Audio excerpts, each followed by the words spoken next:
Hello, traders. FX Pip Collector here. Today is Tuesday, August 12th, and this is my analysis for the pound US dollar, and we are on the 4-hour time frame to start with.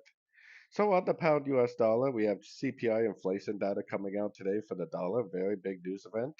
Now, as I've been saying for the last couple of days, on the daily 4-hour time frame, it looks like the possible end of a correction. If that is the end of a correction, it will go up and take out both of these highs, and likely this move up will continue to make higher highs, higher lows for the most part. So I am definitely looking at any move I see to the downside as possibly a pullback to the uptrend. So taking it down to the 1 hour time frame, maybe we will get another push down at CPI, maybe we won't.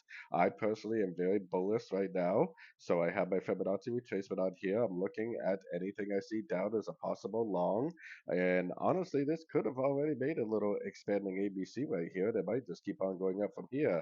I could also picture this being an ABC, and maybe at the news it comes down to a fib level and then reverses back up.